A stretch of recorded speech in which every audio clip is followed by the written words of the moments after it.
Shalom, apa kabar Bapak Ibu Saudara yang dikasihi Tuhan? Saya menyapa saudara di hari ini. Saya berdoa di awal bulan Juni ini, saudara, kita semua bisa bersyukur, bersukacita kepada Tuhan.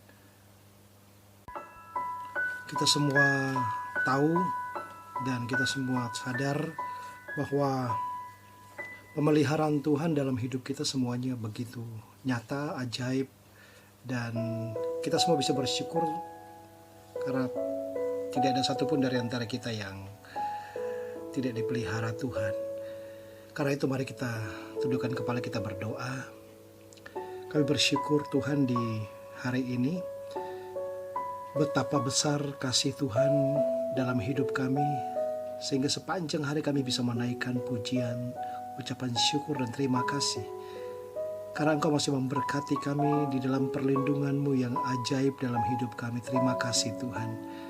Kami berdoa, biarlah hari ini kami diberkati di dalam renungan firman Tuhan yang sebentar lagi akan kami dengarkan bersama-sama. Terima kasih Tuhan, dalam nama Yesus kami berdoa. Amin. Saudaraku yang saya kasih dalam Yesus, hari ini saya ingin membagikan firman Tuhan mengenai Roh Kudus, peranan Roh Kudus. Saudara masih dalam suasana kenaikan Yesus ke surga dan pencurahan Roh Kudus yang kita peringati di hari Minggu tadi. Bapak Ibu yang saya kasih dalam Yesus, banyak kekristenan di abad modern ini melihat bahwa pengalaman dilahirkan kembali atau lahir baru sebagai semua yang ada pada titik beratkan pada keselamatan. Dan banyak orang Kristen menentang kepercayaan bahwa ada pengalaman terpisah ketika dipenuhi dengan Roh Kudus, dan mereka khususnya menentang validitas Roh Kudus atau karunia Roh untuk orang percaya di masa kini. Jenis kepercayaan ini membuat mereka bertentangan, saudaraku, dengan kitab Kisah Para Rasul dan ajaran Yesus. Mereka yang mengalami kuasa Roh Kudus dewasa ini dilabeli sebagai orang-orang yang fanatik atau bidat. Tapi apa yang dikatakan Alkitab dan apa yang Yesus katakan tentang hal ini, saudara? Nah, malam sebelum penyaliban Yesus, dia membuat salah satu pernyataan yang paling mencengangkan dari seluruh pelayanannya. Dan Yohanes 16 ayat 7 mencatat kata-kata ini, saudara. Ya, dia katakan, namun demikian aku berkata terus terang kepada kamu, adalah baik bagimu untuk aku bisa pergi, karena jika tidak pergi, penghibur tidak akan datang kepadamu. Tetapi jika aku pergi, aku akan mengirimnya kepadamu. Nah, pahamilah apa yang Yesus katakan. Yesus berkata bahwa lebih bermanfaat bagi kita untuk memiliki pelayanan Roh Kudus daripada menghadirkan Yesus bersama dengan kita dalam tubuh fisiknya yang terbatas. Sekali lagi, dalam tubuh fisiknya yang terbatas. Saudara yang saya kasih dalam Yesus, kebanyakan orang Kristen sangat-sangat terkejut dengan hal ini. Mereka akan memberikan apa saja agar Yesus bisa hadir dalam tubuh fisiknya atau tubuh jasmania. Bagaimana mungkin ada yang lebih besar, ada yang lebih baik ya daripada melihat, mendengar, dan menyentuh dia secara fisik? Nah, Yesus tahu bahwa murid-muridnya akan terkejut dengan pernyataannya ini, Bapak Ibu. Jadi dia mulai membuka percakapan ini dengan berkata, aku berkata kepadamu yang sebenarnya. Walaupun mungkin sulit untuk dipahami ya, pelayanan Roh Kudus dalam kehidupan orang percaya bahkan lebih baik daripada ketika Yesus ada di bumi, saudara. Saya tidak bermaksud membandingkan, tetapi dengan kehadiran Yesus sebagai tubuh fisiknya, jelas itu merupakan sebuah keterbatasan. Dan ini juga tidak bermaksud untuk mengambil apapun dari pelayanan Yesus di bumi. Tanpa Yesus, saudara, Dia datang ke bumi dan menyelesaikan apa yang Dia lakukan, tidak akan ada pelayanan Roh Kudus. Dan seluruh rencana Allah bergantung pada karya penebusan Kristus. Tapi begitu pekerjaan Yesus selesai, nah inilah yang sebenarnya menguntungkan kita untuk meminta Yesus kembali kepada Bapa dan mengirimkan Roh Kudus untuk menggantikan tempatnya. Karena itu, kita tidak harus mengurangi keunggulan Yesus, tetapi kita harus meningkatkan pentingnya pelayanan Roh Kudus. Kebanyakan orang Kristen tidak sadar betapa terlibatnya Roh Kudus dalam segala hal yang dilakukan oleh Tuhan.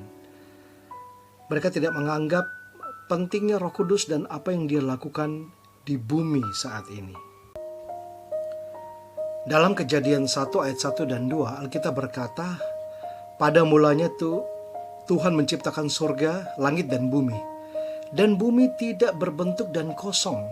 Kegelapan menutupi samudra raya dan Roh Allah bergerak melayang-layang di atas permukaan air. Awalnya Tuhan menciptakan semua elemen yang dibutuhkan untuk ciptaan Tuhan itu. Kemudian segala sesuatu yang lain terbentuk dari apa yang sudah dibuat. Semua bahan penting tersedia. Tetapi itu tidak akan terjadi tanpa Roh Allah. Perhatikan secara khusus bahwa Roh Allah atau Roh Kudus bergerak ke atas permukaan air. Kata bahasa Inggris yang diterjemahkan dari kata Ibrani racap, secara harfiah itu berarti mengerami. Ini menggambarkan cara induk ayam yang duduk di atas telurnya mengeraminya untuk menetas. Roh Kudus mengerami ciptaan Allah hanya untuk menunggu melahirkan apapun yang dikatakan oleh Allah. Nah, ketika Tuhan berkata jadilah terang, Kejadian 1 ayat 3, maka kuasa Roh Kudus menjadikan terang itu ada. Demikian juga segala yang diciptakan dan dibuat Tuhan, Roh Kudus yang menjadikan semuanya ada. Allah Bapa yang menyusunnya, Yesus mengatakannya, dan Roh Kudus adalah kekuatan yang melakukannya, saudaraku.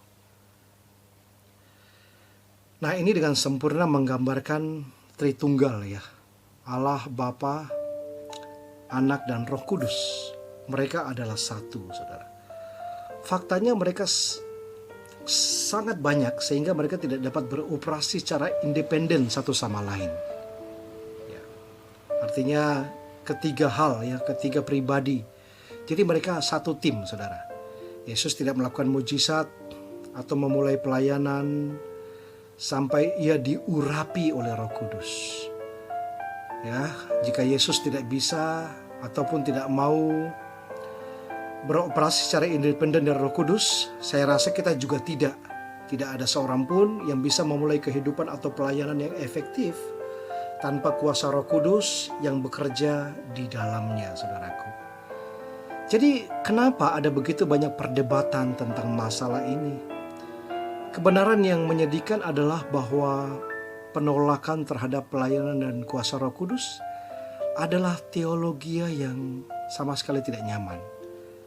Percaya bahwa mujizat dan kuasa Roh Kudus tidak beroperasi hari ini, memaafkan hidup yang tidak berdaya.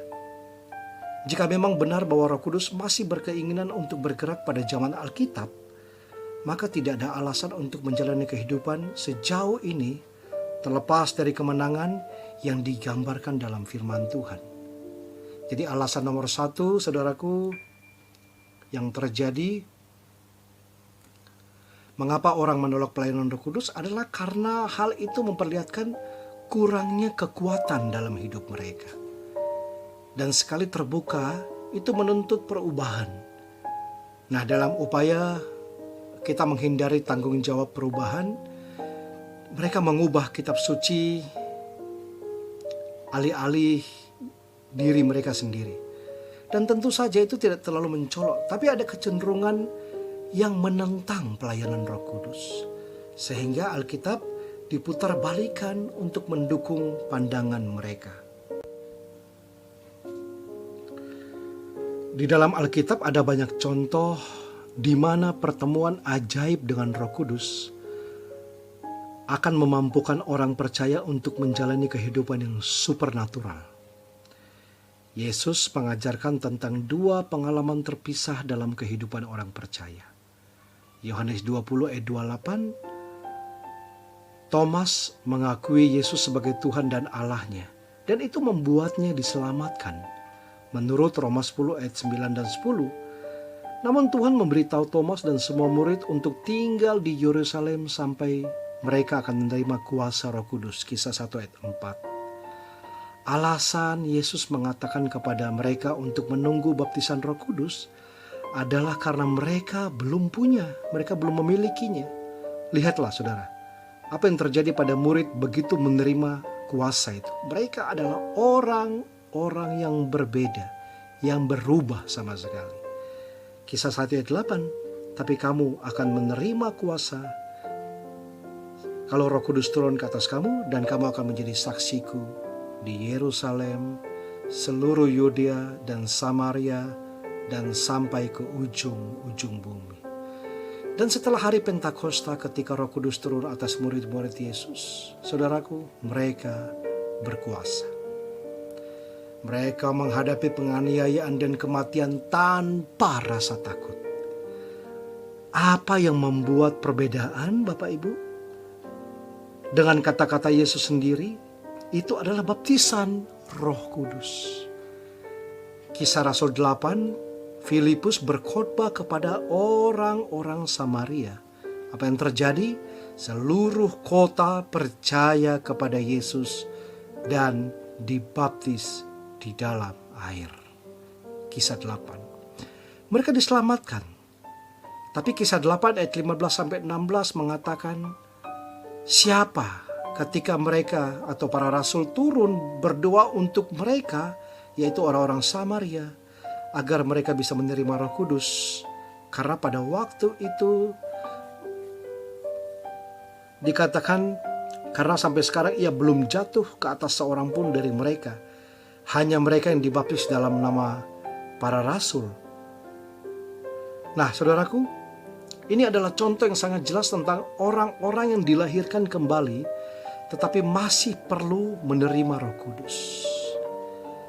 Ini juga disaksikan dalam kisah 19, Paulus menemukan murid-murid yang tidak dibaptis dalam Roh Kudus. Dia berdoa, menumpangkan tangan atas mereka, dan mereka berbicara dalam bahasa baru. Walaupun mereka sudah bertekun dalam pengajaran-pengajaran, walaupun mereka boleh dibilang sudah menjadi murid, tapi mereka belum tahu siapa itu Roh Kudus. Dan ketika Paulus menumpangkan tangan, saudaraku, satu kuasa turun atas mereka dan semua mereka berbahasa roh dan mereka mengalami kehidupan yang sama sekali berbeda. Nah, Bapak Ibu yang saya kasih dalam Yesus Kristus, ini hal yang ajaib, bukan? Ya. Ada orang percaya lain juga yang mengakui pengalaman kedua dengan Roh Kudus yang melepaskan kuasa. Tapi mereka menolak bagian waktu bicara dalam bahasa roh. Tapi baptisan Roh Kudus, saudara, itu seperti sepasang sepatu. Dia selalu disertai dengan berbahasa roh. Dan saya kira itu mungkin terjadi ketika kita memiliki baptisan Roh Kudus, ya. Tapi kenapa saudara ada orang yang takut?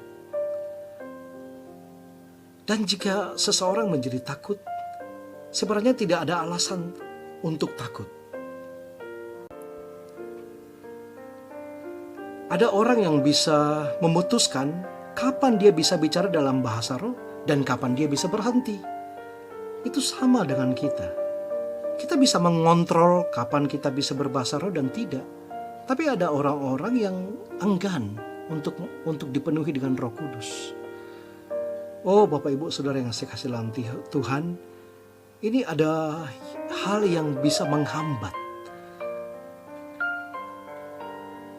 Nah, dalam kasus ini ada denominasi yang sudah menanamkan rasa takut sehingga seseorang tidak bisa mendapatkan yang terbaik.